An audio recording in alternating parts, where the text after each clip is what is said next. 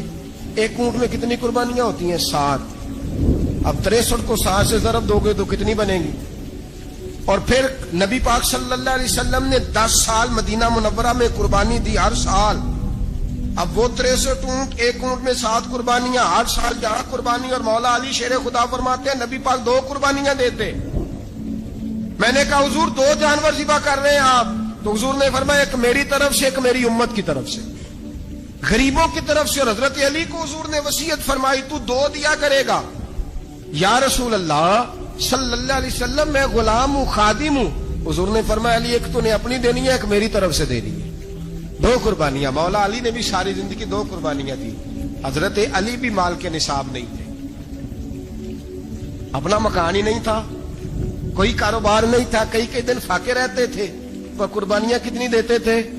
2. ہمارے پاس ویسے اگر سسرال میں, میکے میں, کزنوں میں کچھ شادی ہو جائے تو 50-60 ہزار کا خرچہ برابر ہے, وہ پکا ہے. اور قربانی کی باری غریب ہو گئے, سارے غریب ہو گئے. کہتے نہیں یہاں مشکل ہے. اور خدا کے بندے اللہ کے ساتھ تجارت کر, اس کے رستے میں 1 دے گا, رب تجھے 70 گنا اضافہ کے ساتھ عطا فرمائے گا. قربانی مال کے نصاب پہ ہے. کوشش کیا کریں کہ اللہ کے رستے میں جب دینا ہو پھر لیت العلہ سے بچیں, خوبصورت جانور لائیں. جن کو اللہ نے توفیق دی ہے ان کے لیے نصیحت ہے, جن کو اللہ نے توفیق دی. میں نے اپنے حضرت صاحب کو دیکھا ہے, وہ کہتے تھے کئی جانور اللہ نے بڑا نوازا ہے. کہتے ایک میرا ہے, ایک میرے ماں کا, ایک میرے باپ کا ہے, ایک میرے فلاں استاد صاحب کا, ایک میرے پیر صاحب کا ہے. یہ جانور غوث اعظم جیلانی کا نام کا دے رہا ہوں. اور پھر ایک بڑا خوبصورت جانور بندھا ہوتا اور حضرت خود ان کو چارہ ڈال رہے ہوتے. تو حضور یہ کیا ہے؟ فرمانے لگے یہ میں رسول اللہ کے نام پہ قربان کروں. یہ نبی پاک کے نام پر قربان کیا جائے گا. جن کو اللہ نے حیثیت دی ہے وہ کوشش کریں اپنے محبوب کی طرف سے بھی قربانی کریں. نبی پاک کے نام کی قربانی دے, خوبصورت سا جانور پیارا, پھر اس کی خدمت ہو, پھر اس کی قربانی دی جائے, اور نبی پاک کے نام پر قربانی دی جائے. حضور نے خود وصیت فرمائی حضرت ابو بکر صدیق کو, قربانی بڑا حسین عمل ہے, اور میرے نبی پاک صلی اللہ علیہ وسلم نے ناراضگی بھی فرمائی. ذرا خوگر حمد سے تھوڑا سا گلا بھی سن لے. میرے حبیب نے فرمایا جو طاقت کے باوجود قربانی نہ کرے وہ ہماری عیدگاہ میں عید کی نماز پڑھنے نہ آئے, وہ نہ آئے. اور یا رسول اللہ جو کرے گا, فرمایا قربانی کے جانور کا خون کا قطرہ بعد میں زمین پہ گرے گا, اللہ اس کے سارے گناہ پہلے معاف فرما دے گا, اللہ اس کے سارے گناہوں کو بخشے گا. قربانی کریں, خوبصورت انداز میں کریں, اللہ کی رضا کے لیے. بزرگوں نے لکھا ہے 3 حصے کرو گوشت کے, ایک گھر میں رکھو, ایک رشتہ داروں میں بانٹو, پڑوسیوں میں بانٹو, اور تیسرا فقط غریبوں کو دو.